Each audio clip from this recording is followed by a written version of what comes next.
Olá, meus queridos, vocês estão bem? E aí, como é que estão? Estão se cuidando? Estão usando máscara? Estão higienizando as mãos, né, com álcool gel? Estão também tomando bastante água, né, para se hidratar? Tenho certeza, porque tá muito quente, pessoal, nós precisamos hidratar nosso corpo, certo?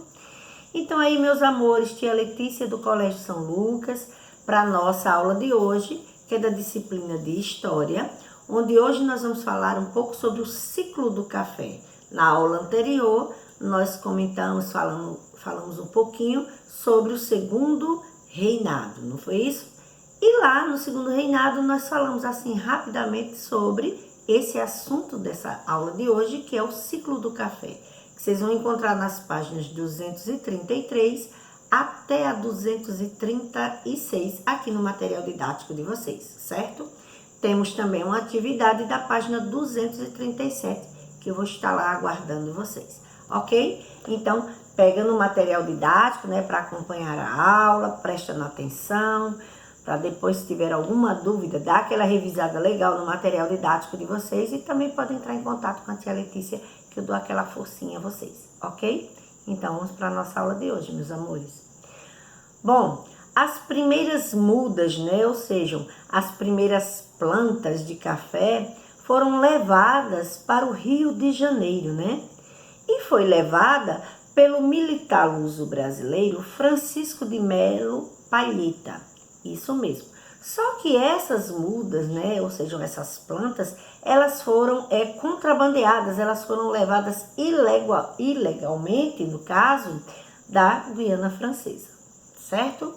Durante um longo tempo, né, durante um longo período, né, as plantações eram voltadas, né, principalmente só para a utilização, né, para o gasto caseiro, para o uso caseiro. Então, eles não tinham essa proporção às lavouras de café, que veio logo mais a tomar essa proporção enorme no país. Então, era só mais o plantio para o consumo caseiro, certo? Então, aí, a partir mais ou menos aí do século XIX, as lavouras de café, elas foram o quê? Foram para várias direções, né? Pelo interior da região sudeste, né? Principalmente por São Paulo e Rio de Janeiro. Então, aí a gente já pode observar que a partir, no caso, do século XIX, essas lavouras começaram a se estender, né? Começaram a procurar outros lugares, outras direções ali pelo interior da região sudeste, principalmente São Paulo e o Rio de Janeiro, ok? Tinha dois grandes grupos na época de produtores de café. Tinha os do Vale do Paraíba e também tinha os do Oeste Paulista, né? Então, os do Vale Paraíba, eles aplicaram, né, o seu produto, ou seja, aplicaram o café somente no sistema de monocultura. E que sistema de monocultura seria esse? Seria o cultivo de um só produto, que seria só o café, certo? Em grande território rural. Então, eles pegavam esse território, né, extenso, e a plantação seria só de café. Seria ali utilizado o sistema de monocultura, certo? Quantos do Oeste Paulista, né, eles começaram a utilizar na sua produção, no caso, na sua plantação, em produzir o café, a mão de obra assalariada. Então, eles começaram a perceber que o café poderia vir ser algum produto que ia dar muito lucro. Então, o que ocorreu? Então, essa mão de obra assalariada foi formada por quem? Foi formada pelos imigrantes, né? Então, esses grandes produtores que nós acabamos de citar, dessas grandes áreas aí onde havia o plantio do café, ficaram conhecidos como os barões do café, ok?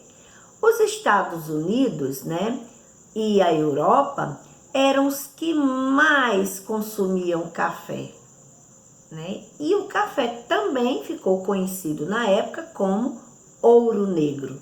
Negro pela sua cor, né? E ouro pela questão do valor que nesse período ele teve, ok? Então, tudo isso que a gente acabou de citar e que a gente aprendeu um pouquinho, tudo isso levou com que o café tornasse, né? Se tornasse o quê? O principal e importante produto de exportação, né? E que durou por muitos anos. Teve um grande lucro, né? Que esse grande lucro tornou-se favorável, né? Que muito dinheiro nessa época foi conquistado pela comercialização do produto, ou seja, do café, né? E com esse lucro, né, com esse lucro favorável, esse grande lucro favorável, que foi conquistado muito dinheiro por essa comercialização, né? Então, foi colocado essa aplicação do capital, que a gente chama, né, ou seja, do dinheiro, ele fosse aplicado, ele fosse investido esse dinheiro na industrialização da região sudeste do Brasil, certo? Então, o Brasil, na verdade, naquela época, ele dominava todo o mercado internacional de café. Por que será que ele dominava? Porque ele tinha uma maior oferta, né, desse produto no mundo, né? E também ele tinha, dessa forma, né, ele alcançava o domínio dos preços e também ele podia fazer o quê? Também ele podia escolher como seria a política de comercialização internacional desse produto, né? Tanto é que o que foi que ocorreu com tudo isso? Ocorreu que ligeiramente, né, bem rápido, a produção de café chegou a ultrapassar a de açúcar, a produção de açúcar. Ok, meus queridos?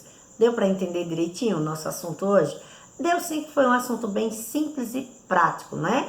Que a tia Letícia trouxe bem resumido, mas que no materialzinho didático de vocês podem dar aquela revisada legal, que vai ter muito mais informações aqui para vocês, ok? Vou aguardar vocês aí na nossa atividade aí no material didático de vocês, da página 237, certo, meus amores? Continuem se cuidando, tá bom? E cuidando também de quem vocês amam, tá ok? Beijos de tia Letícia e até o nosso próximo encontro, meus amores. Tchau!